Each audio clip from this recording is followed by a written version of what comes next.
everyone. So, Pikmin, right? I've been fairly obvious about my love for this series, and I've kind of just wanted to, talk about different aspects of it. The first of these videos was technically my Pikmin 3 dateability ranking, so anyway, my actual first of these videos is going to be today's topic. So Pikmin is one of the most interesting Nintendo series in terms of story. Miyamoto is a fellow who doesn't care for storytelling in his games. He likes basic stories, but typically dislikes when things get too deep. For example, Mario Galaxy. Rosalina's backstory is the heart of the game. It's what latches you onto her character and makes helping her so compelling and worthwhile. Yeah, so they had to sneak that into the game because Miyamoto didn't like it. And as such, Rosalina was basically entirely removed in Galaxy 2, only appearing after you've already beaten the final boss, so after the story is over. And Pikmin is a Miyamoto series, but it's also his most unique and out there series, so I guess we'll just have to see what's in store for us. Starting with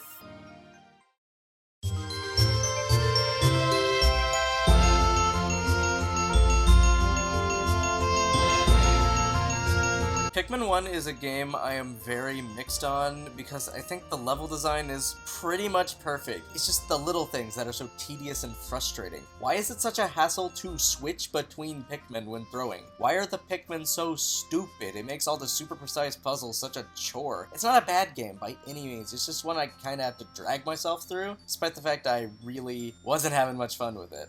Oh crap, wait, I got off topic. The story of Pikmin 1. Pikmin 1 is often praised for having the best story in the whole series, and I don't know if I fully agree with that. Let me explain. The basic premise and idea works really well for me. Olimar crashes on this planet, and he has 30 days to repair his ship, otherwise he'll die and never see his family again. The stakes are immediately set as really high and also really personal. Thanks to Olimar's end-of-day logs and ship part notes, we also get to know him really well, and we grow attached to him as a person.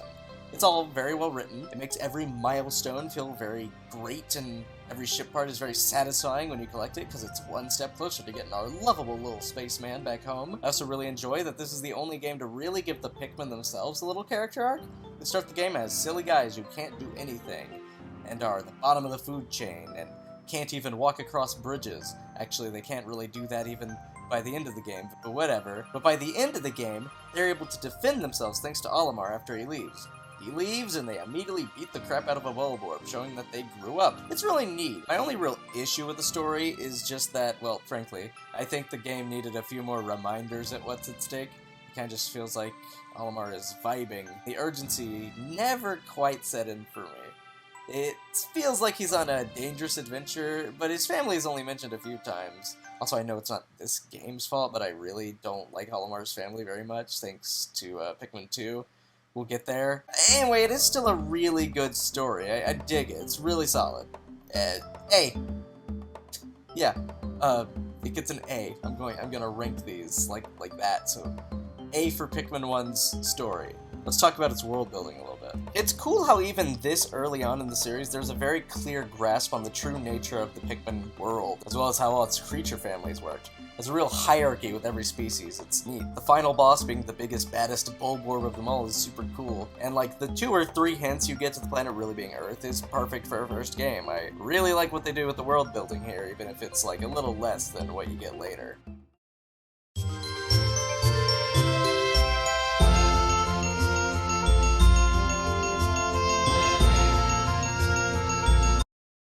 Pikmin 2 I mentioned in my top 10 games as being one of my all-time favorites, along with 3 and 4. I changed my mind since then. It's definitely still a top 10 game, but I am mixed on the Wistful Wilds. I think the final boss is pretty great, but these are the only caves in the game where I feel like a lot of the Pikmin death was just kinda unstoppable.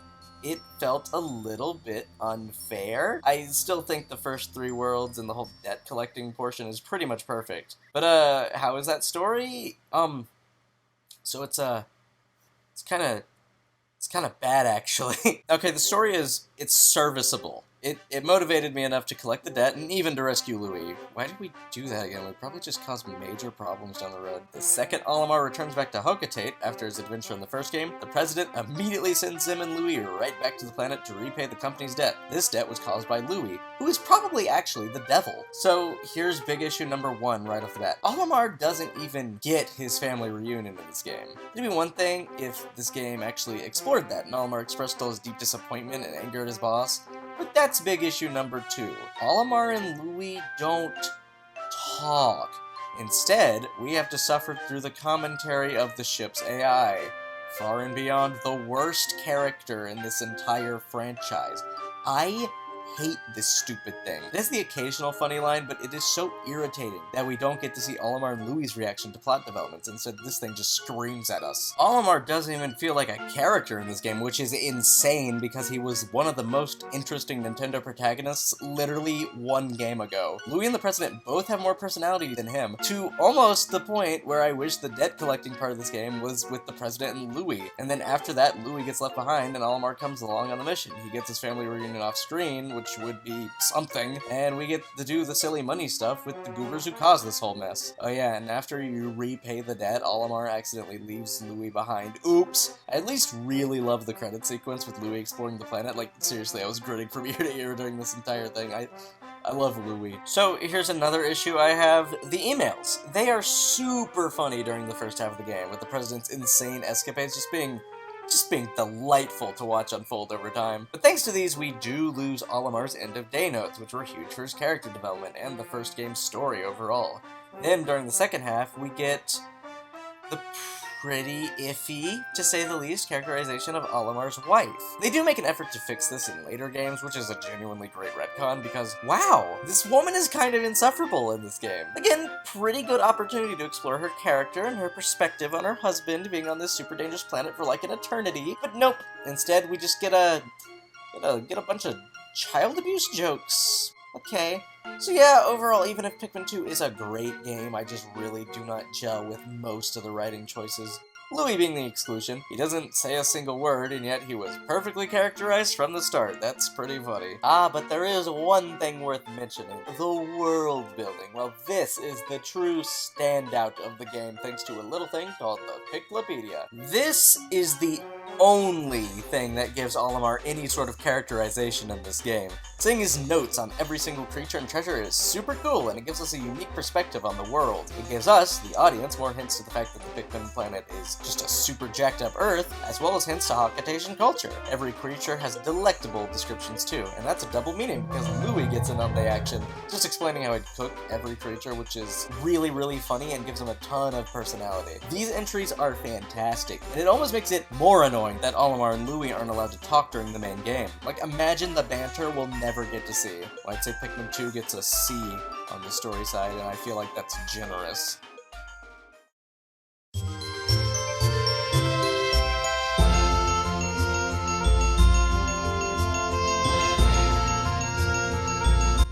Pikmin III is my favorite game in the series, and of all time, and I think a large part of that is thanks to it having a pretty great story. I see plenty of complaints about the game, and I get it, but I don't know, just play on hard mode. I think that would solve a lot of y'all's issues. As for the length, are you aware of the sheer amount of additional content in this thing? Anyway, onto the story. We focus on a brand new planet, Kopai, and play as a team sent from Kopai to collect fruit to save the planet from starvation. First off, finally, a Pikmin game where our protagonists are allowed to banter and talk to one another. The entire opening is perfect. It gets me hyped every single time I play. Jeez. The character writing in this game is my favorite in any Nintendo game except maybe Super Paper Mario. The dialogue feels so charming and genuine, and you feel the bonds between Brittany and Alf, as well as Charlie's affection for the two of them. I see people complain a lot about the Kopaites talking, and respectively, I do not get it. Like, it only interrupts gameplay during legitimately story-progressing cutscenes. And other than that, I mean, it doesn't do anything worse than the ship AI in Pikmin II, so if you don't also complain about that, what is the deal here? I love the Kopaites, and I only like them more with time. Brittany especially just has such a palpable personality, and I really like alliteration in this video, apparently. I feel like I've done a lot of it. She's so funny and has a perfect balance of being hilariously feisty and genuinely very sweet. Charlie is the most based individual in gaming, and Alf is such a neat little dude. I like him tons. These characters do a lot for me, and I really love them. The mission to grab the fruit that propels you through the story is a pretty perfect motivator. Maybe not as personal as Olimar getting back to his family, sure, but I don't mind because I'm equally invested in the relationship of our three explorers, as well as the mystery of what even happened to Olimar himself, because, oh yeah, the actual story of this game is about the Kopites trying to track down Olimar, who has the key to get back home to Kopai. No, literally, it's a key. It's pretty funny, actually. We meet Louis near the end, and he steals all our juice. Again, he is probably the devil. Then we find Olimar, no, what in the world is that thing? The Plasma Wraith propels this story up a notch, just because it is the creepiest and most unnerving final boss in the series, and the best final boss in any video game. I love this thing. The ending is really nice, and the credits are also very lovely, and always make me feel things in me. I'd say that 2 and 4 do the most in terms of world building, but 3 also doesn't pull many punches. There's just a lot less explicit human references, but there's some fun new developments, like these strange little murals you can find, and also, you know, an entire new planet introduced. Kopai is neat because it seems like the exact opposite of Hocotate. It's cool. Plus, I like the little things, from the hidden notes that explain the Plasma Wraith and its goals, to Alf saying that the blue Pikmin were near extinction. It just makes everything feel so well thought out. I love it. Oh my gosh. Now look, this might be my favorite game, but there are definitely issues with this story. For one, Louis. Easily the worst thing this game does is to Louis' character. Gone is the subtle evilness in Pikmin II, and now here Louis is just like, he just yells food, like he just says the word food and he steals your food. I don't know, I don't love this characterization. In fact, I kinda just don't like it. I think his role in the story is fine, I just wish they wrote him differently. He's supposed to be this quiet weirdo genius, not this loud, obnoxious dum-dum who gets taken by 2 creatures? He's not even in control of them, that's like his whole thing. The other big issue is that after you save Louis, you're kinda just propelled into the endgame. Like, you got Louis, now go finish. Maybe if the final area was longer, this would be fine. It's almost like an entire area was cut out of the game or something.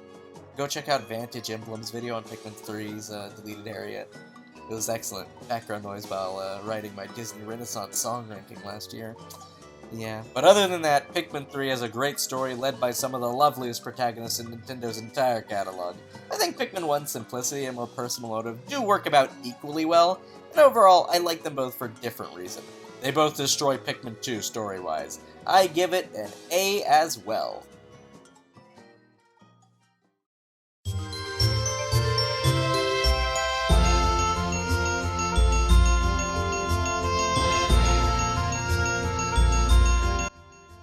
Pikmin 4, oh my goodness. So this game is still new, and I want everyone in the world to play it, so spoilers ahead. I know you're watching this, Finn. Turn it off! So Pikmin 4 just has the most stuff going on in the entire series, with a ton of plot points, characters, dialogue, twists and turns, and dialogue, and more dialogue. Oh my god. And for this game, I think we're gonna have to get into the bad stuff first, so first off, holy crap, the first hour has so many cutscenes, it stops you every 5 seconds to have a dialogue scene that really didn't have to be a cutscene. Just have Colin and Shepard talk while you're doing things, like the Kopites. It's so much yappin'. I like Colin and Shepard a ton as characters, I just wish they'd shut up. They are the complaints people have with the Kopites, but for real! I still like them more than the ship AI because at least they're likable.